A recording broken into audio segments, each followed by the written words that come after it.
Hello, you! Sorry.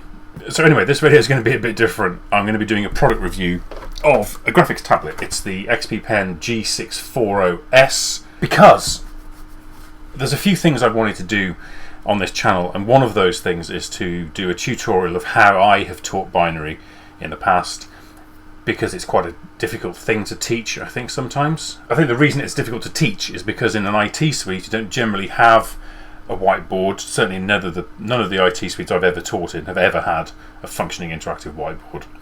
None of them. So I've had to rely on whichever whiteboard around the room has been available to me, and in some cases, if there's been a display on it, has been rendered available to me by way of making adjustments to the display. And so I thought, if I'm going to do a review, do a tutorial of how to teach binary, I need to try and replicate what I've done in the classroom, and what I've done in the classroom isn't replicable in here because it's pokey and small, and the whiteboard I do have is over there, and it's not accessible, not without a complete shift in geography of the room. So I thought, well, maybe a graphics tablet would be good for that. So I had a look on YouTube to see if there are any videos of people using graphics tablets for anything other than drawing and colouring and stuff, and there weren't any, not that I could see.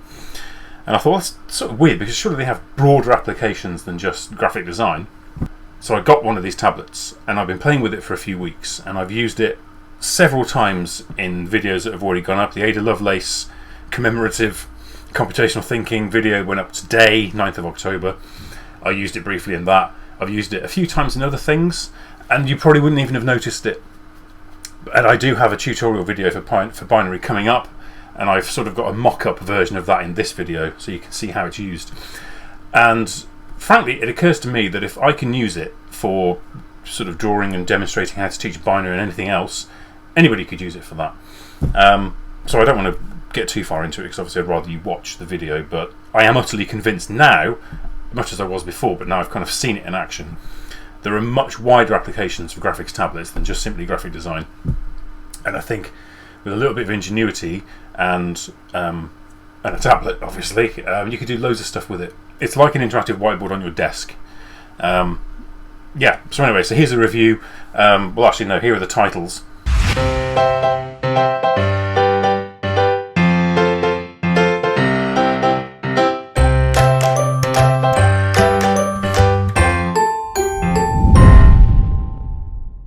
And now here's the review. So I'm going to use Windows Sketchpad for this. It's as good a tool as any. There are lots of other options available. Most interactive whiteboards come with software that gives you the same sort of functionality. There are websites you can go to that give you the same functionality. But this was available. It's free. It's built into Windows. It gives you a nice big canvas area to work with. So why not? So we'll stick with black. Let's maybe make the pen a little bit thicker. Okay, so the reason I wanted a graphics tablet right from the get-go, who, if you remember, is the villain in the film Wall Street. Get dressed, I'll show you my charts. Was to teach binary. And normally when I taught binary, I would have a whiteboard, normally just a normal whiteboard up in the classroom, like a display board, and a marker pen, and I would just do it. Similarly, you could use an interactive whiteboard. If you used something that gives you a canvas like this, you could use that. The option then obviously is that you can kind of undo things rather than having to wipe it off. First of all, I would explain what binary is and sort of roughly how it works. I would then, along the top of the board, I wouldn't go too high with these, probably up to 16 is sufficient. Here's how I would do it. So let's have a look at what 1 is in binary. How many 16s can you get into 1? Clearly none. How many 8s can you get into 1? None, none, none. How many 1s can you get into 1? You get 1, so we put a 1. It can only be 1 or 0. That's it, we're done. That's the 1 taken care of, so 1 in binary is therefore 1. How many 16s can we get into 2? None. How many 8s can we get into 2? None. How many 4s can we get into 2? None. How many 2s can we get into 2? We can get 1. That takes care of the 2, nothing left over, so nothing for the 0. Oh, hello. Nothing for the 0. I need to stop pressing the button. Nothing for the 0, so 2 in binary is 1, 0. 3 in binary, a little bit more complicated. This is where they have to start kind of thinking a little bit more. So how many 16s in 3? None. How many 8s in 3? None. How many 4s in 3? None. How many 2s in 3? 1. Okay, but we still have a little bit left over. So we take the 2 away from the 3, we're left with 1. How many 1s in 1? 1. So 3 in the binary is 1. 1.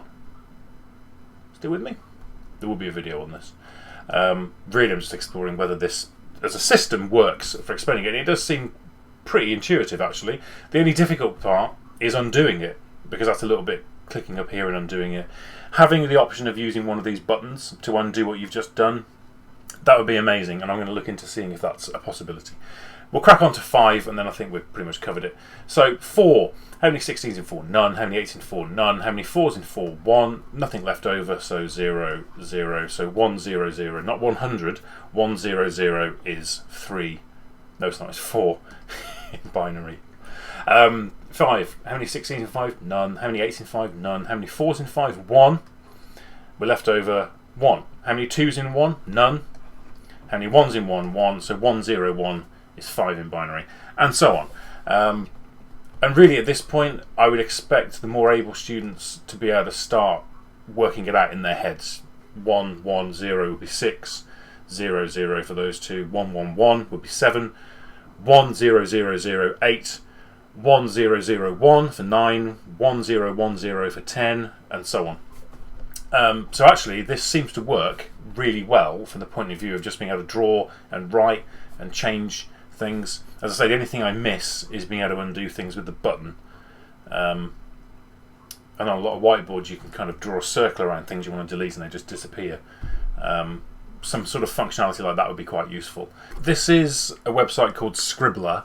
I was keen to try and find alternatives to things that are built into Windows, because it may very well be that these things are either locked down in your school or your school has got a build on the PCs that takes away a lot of these functions.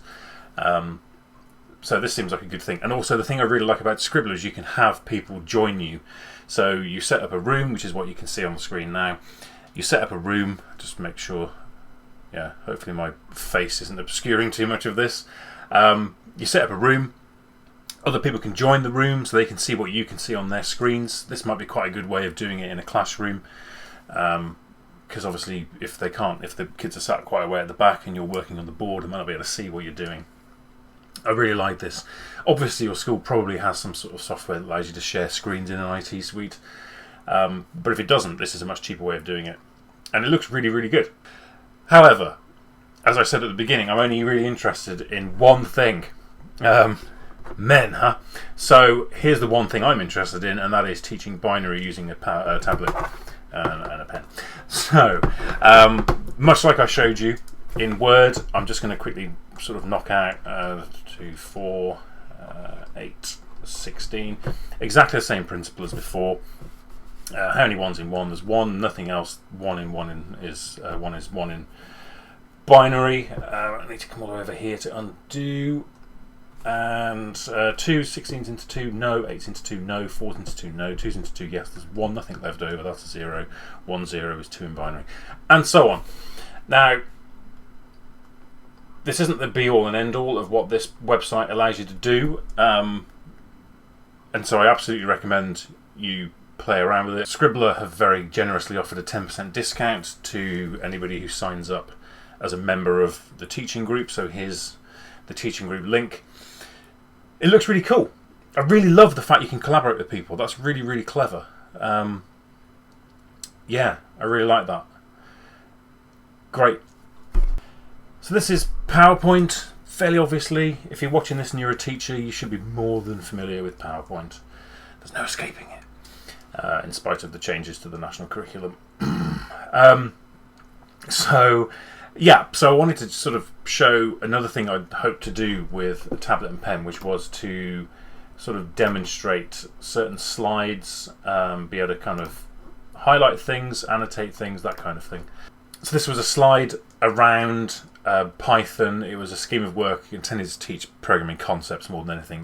We used Python, but equally you could probably use any programming language. So, for example, this is the kind of thing I had in mind, and I guess you could just as easily do this in a lesson as you could in a demonstration video like this. So you might, for instance, sort of highlight the starter and say this is the starter slide. They have a starter sheet that's on their desks when they arrive, so they've got no excuse not to get started the minute they come into the door. And once they finish the starter sheet, they've got a little bit of independent research to do. I mean, you're looking at 5 minutes while you do the register. A little bit of an activity to find the difference between the 1 equals and the 2 equals is equals I, I don't know.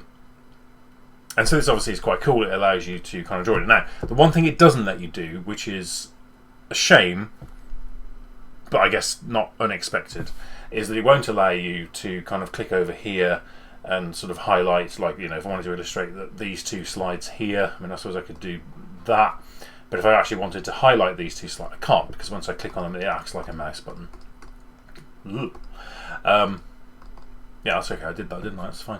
And similarly, if I want to choose like a menu option and sort of highlight things, I can't, because it acts as a mouse button. However, Windows does allow you to use Screen Sketch, which kind of basically takes the screen and then allows you to draw on it, which is good to a point. So now I can kind of highlight these 2 slides. Let's change the colour again. It's annoying. That's up here. Green. Let's make it a little thicker. If I wanted to highlight these 2 slides, or if I wanted to say go into animations, or in slideshow, make sure that narrations is ticked, and timings is ticked, and media controls is ticked, and make sure that's set to automatic, and so on. You can still annotate the menu options and things, but it does require you to use the Windows option, which is let's come out of that, which is this. You get a little option appears on your toolbar at the bottom.